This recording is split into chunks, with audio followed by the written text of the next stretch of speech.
Mike in Palmer, Alaska, watching us on Free Speech TV on DirecTV. Hey, Mike, what's up?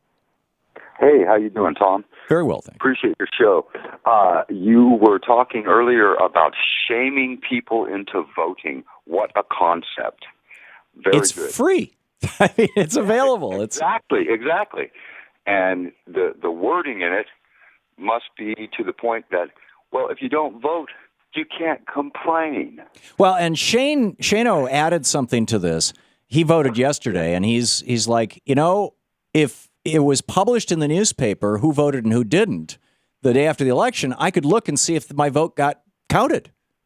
Exactly. And so this is actually a benefit to people. You can see whether your vote actually got counted. In this day and age of electronic voting machines, we got entire states like Georgia where there's not one single paper ballot in that state outside of, the absentee ballots and things.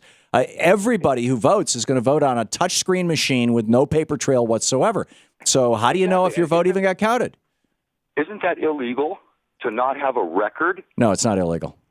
Well, it should be. Yeah, it might have been arguably in some states before 2002, but with the Help America Vote Act, the George W. Bush got pushed through to hand billions of dollars to the states to give to voting machine companies. All that went out the window. We've got the most insecure, crazy voting system in the world, and we really need, and this is what Barbara Boxer is going to be talking about, we really need to be saying that there's an absolute right to vote. You have a right to vote. But then the question, do you exercise that right to vote? And I think, using social shaming, as it were, and it need not even be in newspapers. I mean, maybe Facebook would publish these lists, and whitehouse.org or state cap. Somebody's got to be able to publish this stuff where everybody can easily find it, so that I can look up whether or not my vote got recorded, and and my neighbors, friends and neighbors, will know that I can see whether they voted or not. That's exactly the point. Yep. Yeah. So have you gotten this mailer? You live in Alaska. I live in Alaska. I live in Palmer, which is about 50 miles northeast of Anchorage. Mm-hmm. So I'm going to be voting. I'll be voting when it comes about. I'm going to go in person and vote. Right. I'm not going to do that. But you did not get the mailing saying that. No, I didn't get the mailer. No, I did not get the mailer.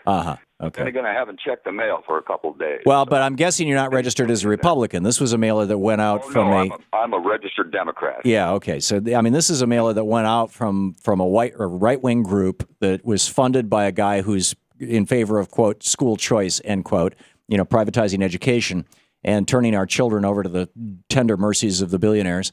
And so odds are you won't get one. But because they're trying to shame Republicans into voting. They're trying to drive up the Republican vote, and it will work. It will work. It will. Yeah.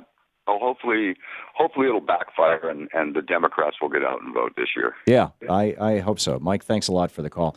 This is such a common sense thing. It's such a common sense thing. If we know, these social scientists did this study in 2006 in the state of Michigan, and they determined that when people know that other people can know whether or not they voted, their social conscience kicks in. And they feel like, well, I really should vote. We're getting, Senator, yeah. And so it seems to me a no-brainer.